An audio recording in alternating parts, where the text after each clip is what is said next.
What's going on, guys? So I wanted to get on here, just talk to you guys. I'm just talking today. I'm not doing any workout demos, not doing any of that.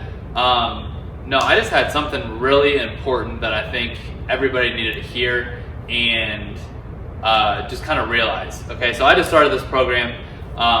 Two friends of mine run this fantastic coaching group that they do, and they do it I think a couple times a year. Anyway, I was very fortunate enough to be able to get into it and learn from them. They're very, very good at what they do. They're some of the top people in the industry when it comes to online training, building businesses, and that sort of thing.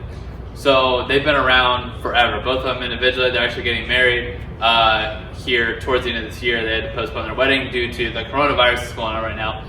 Anyway, I cannot tell you how much I not only appreciate them as people for allowing me to do this, but just a little bit that they've taught me in the short amount of time that has gone by. We're going into week 2 here, and like I said, my mind is just blown away just from the first week's worth of information that has been given, the hard work that I see them putting in, the other people that are in the group all doing, and everything else. So I've spent more time listening to audiobooks, listening to podcasts, on my computer, just doing different modules and stuff like that, learning and everything else. So one of the main things that they talk about, and in the very beginning, is mindset. Okay, everybody says your mind is super powerful and everything else. Here in the gym, if you really think about it, until you really start connecting your mind to your muscle, that mind-muscle connection, you're really not feeling anything.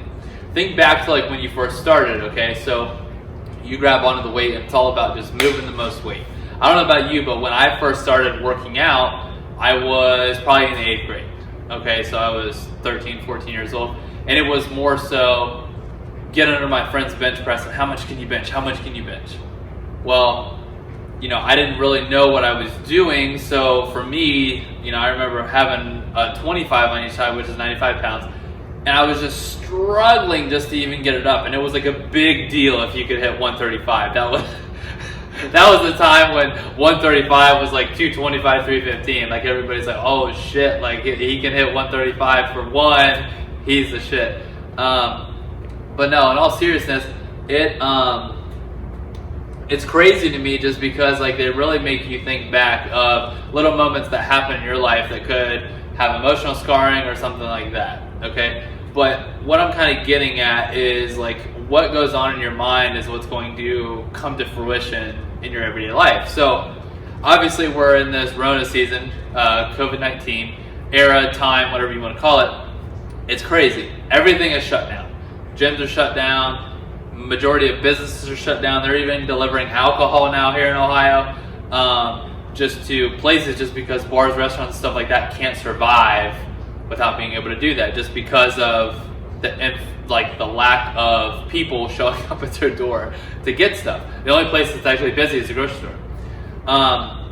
Anyway, so mindset and actually visualizing what it is that you want. Okay, so one of the things that they have us start doing is getting things together that you want to accomplish for the week, for the day, and everything else. I know a lot of people talk about that, but actually getting it written down on paper is a big deal.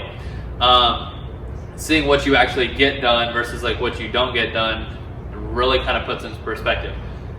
Blocking out time for yourself to be efficient and stuff like that is amazing. Something that has really helped me. Like I said, when I typically look at my day, it's okay, I have to accomplish these 3 things, boom. Actually having it down on paper, setting aside time to be able to do that and organizing your day goes a long way. The next thing, and this is the part that really opened my eyes up, not only to this program, but just in general, because I don't know about you guys, but every day for me, I was waking up at 4:20 in the morning, getting dressed, getting to the gym here at 5, and it was go until noon, come home, play with Angela for a little bit, then the girls came home, and then it was right back to work. Okay, it was difficult not only from just a work perspective, it was workload, kids, work, home, Tracy for a minute, and then bed. You know what I mean? It was so disorganized and everything else. This time has not only allowed me to really focus on, kind of getting back to family mode a little bit and stuff like that, but like prioritizing getting stuff done as efficiently as what I possibly can. I'm still working on it, still getting into a routine, but you guys get the idea. The next thing that they talk about, and this is something that has blown me away and something that I really appreciate, not only them for making me do, but something I can really like look at and I can appreciate that like I now am doing every day, which is writing out your gratitudes. What are you grateful for? Okay. Right now, everybody is like, everything that you see nearly in the media is negative, negative, negative. Like they don't say anything about, oh, like numbers are going down, like, oh my God, like the numbers are escalating, this many people have died, da da da. They don't understand, like they're not talking about how things are getting better around the world. Like China's going down, Italy's numbers are going down, like Europe's numbers in general are going down, like France, Germany, and everything else. Every time I've looked at their numbers, their percentage of new cases and everything else is continually going down. The amount of people that they have is drastically going down. Okay, even here in the United States, there's parts that are really bad. New York, it's so saturated with people, it's going to continue to climb. Ohio, we have 11 million people here, and I think that there's like 5,000 odd some, maybe 6,000 people that have it. That sounds like a lot of people, and it is a lot of people. Shit, if I had 6,000 people in my business, like that would be an insane amount. Like I said, it's 5,300 square feet. That'd be a ton of people, not obviously all at once, but as members, whatever, you get it. But in relation to 11 million people, that's really not anything. Like I don't even know the math on that, but it's not very high. Okay, it's less than 1%, so it's like 0.006%, I think. Anyway, so long story short, I think everything is about perspective, mindset, and everything else. Is kind of what I'm getting at, okay? The main thing that I want you guys to really think about and do and kind of change during this time, okay, is one, start writing down things that you guys are grateful for. That has really opened my eyes and really changed my life, I feel like, for the better. Write down what you're grateful for. One of the people doing this, she challenged us to write down for the first week 20 things a day for 7 days. None of them can be the same. 140 things I have to write down in 7 days. Am I grateful for 140 things? How can I come up with something that is different than what that I was grateful for the day before? So then you really start going down this list, right? I'm several days into this doing it. And like I said, it's not that I'm running into walls, but like you really start having to think, okay, like what is good? What is good in life? What is everything else? During this time, okay, it's hard. But when there's so much negativity in the world, it's difficult to be positive. Because when you hear negative stuff, eventually like those words are going to get into your head and everything else, and then it manifests into your actions and everything else. So if you wake up every single day, write down what it is you're grateful for, you're starting in a positive light. Okay, so you're already starting out the day good. You can do little things. You can listen to podcasts, you can listen to audiobooks, you can read. I'm a slow reader, so I have to do audiobooks, I'm not gonna lie. So when you guys do that, help get yourself into the mindset of what it is you're trying to do. Also, another thing that Tony Robbins talks a lot about that they shared with me that I kind of have forgotten about is the RAS. It's like reticular something, something, something. Anyway, long story short, pretty much what it is you are, pretty much what it is you are allowing or what you see important is what you are taking in, okay? So if you don't see that the media is important, what they are gabbing about and everything else and the negativity, you're not going to take it in. But if you really like the book that you're reading about, I don't know, exercise, let's talk about gyms, then you're really going to take it in. It's just like in school, when you're really into a subject, you take all that in, but then math that you suck at, you're not going to hear anything about. Like, you're just not going to get it. It's not going to connect with you. Algebra 2 sucked. Calculus, pre-calculus, whatever it was, sucked for me. Like I said, once I started adding letters to it, I was lost, That's a joke, guys. No, but really, I was bad at math after letters. Anyway, long story short, it's allowing, like, what you want to come in will come in. So, like how people say we have selective hearing, it kind of is true, like if you really think about it. Mom, you were right on that, thank you. we always got to give credit to our parents because they know more than what we do, generally speaking. But no, what the main point of this, guys, is like I wanted to share with you guys like the little things that I've learned so far in this mindset. Be grateful for what it is you have, and then challenge yourself to start each day on a positive note. Write down what it is you have to do. Write down your gratitudes. That is such a big thing, and like it sounds so cheesy. It's not just saying them in your head. Okay, I am grateful for da da da da da. That's awesome that you can do that. Write it down on paper, because when you write something down on paper, it's another way to learn. Okay, there's a whole bunch of statistics on teaching is learning twice. You retain like 90+% if you teach somebody something. You retain X amount if you read it, X amount if you write it, etc., etc., etc., and it continues to go down from there.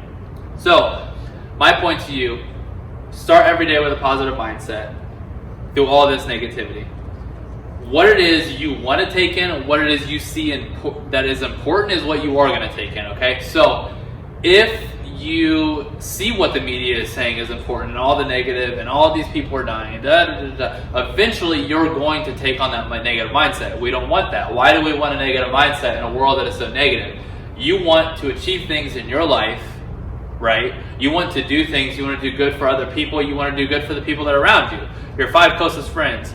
If you are the negative person in the group, oh man, this sucks, or work sucks, or this sucks, I hate this food, are your friends really going to want to hang around you? No. Nobody wants to hang around somebody negative. Now I understand stuff happens, relationships end, bad fights in friendship, whatever. Like, I'm not talking about that. I'm talking about, generally speaking, if you are a negative person, people are not going to want to be around you. So how do you change your mindset? Okay, it's about thinking about things that are positive, thinking about what it is you want to do, and how it is that you can achieve it. I know that it's easier said than done, but like I said, if you gear your mind to thinking that you can do something, and you tell yourself that you can do something, you can. And it's taking a lot of little steps. A lot of people talk about this, but nobody really lays it out to you in this way. Like I said, write the stuff down that you need to do. And if you are doing all those little things that it is you need to do, eventually, like it's just like working out. If I do 100 reps times 10, that's 1,000 pounds of work done in a workout, right? Okay, let's say that I do that 100 times a year, that's 100,000. That's 100,000 pounds moved in amount of work done in a year. That's a shit ton, okay? That's a ton of work. That's why whenever you really look at the numbers and you see all these guys at Westside putting up crazy numbers, that's why they're putting up crazy numbers, because they're moving such excessive weight all the time, and it's all these pounds per workout, twice a week, X amount of times a month, X amount for the year. It's crazy. That's why those numbers are so astronomical, right? That's how muscle hypertrophy and everything else. I'm trying to relate this stuff back to the gym so that you guys get it, okay? But the more that you guys take stuff in, and the more that you guys are diligent about getting things done the way that you need to and what it is you need to, and looking back, okay, like I did this, I didn't do that, okay? Wins and losses. The more wins you have, the better off you're going to be, okay? 92 Bulls, 72 and 10, 11, whatever it was, 72 and 10. Like I said, one championship. Like, you don't get that good and then lose. Golden State Warriors, sorry, you guys did. Your season doesn't count. Side note, anyway, that was a joke, guys. No, in all seriousness though, when you guys really lay out what it is you guys are really trying to accomplish, you guys will propel yourself forward, okay? When you guys are grateful for different things and you guys are writing that stuff down and you guys are really consciously thinking about it, you will realize that there's more positive things going on in your life than what you even think about, okay? You woke up this morning. You're in a free country. You're in a country where people are trying to help other people out. There's a lot of people being selfish out there, but there's also a lot of people trying to help people out. Are you trying to help people? Are you helping somebody right now? Or are you being negative and dragging negativity in somebody's life? How can you change that? Okay, it's about what you're letting in. Okay, so if you only let positive stuff in, positive things are going to happen. If you continue to let negative stuff in, negative things are going to happen. Okay. Sorry guys, I know that was really long-winded. I just wanted to share with you guys just some general stuff that I've learned so far in this. It really got me excited. It really got me pumped up just to kind of be around a different type of mindset and a different type of person, to see like how other people do things. It's always nice to learn from other people and stuff like that, but that's definitely a big takeaway that I've taken so far. Like I said, I still have like 2.5 more months to go, so I'm super excited. Anyway, I just wanted to share with you guys. And anyway, like, subscribe, turn on the post notifications. Probably going to do another one of these here soon once I kind of get farther along. Just wanted to kind of, get the engine rolling and everything with you guys in this negative time. I feel like we need some positivity, so I hope that what I share with you, you guys can take in and do. Look up Tony Robbins Raz, R-A-S. That will definitely help you guys. There's a little YouTube video on it, kind of walks it through. But like I said, it's not just selective hearing, mom. It's actually like in our brain, like what you see is important is what you listen to. So anyway, Tracy also told me that too, but side note. Anyway, like, subscribe, turn on the post notifications, follow me on Instagram, Alex J. Powers and The Power Motion. I appreciate you guys. Thank you so much for watching. Hopefully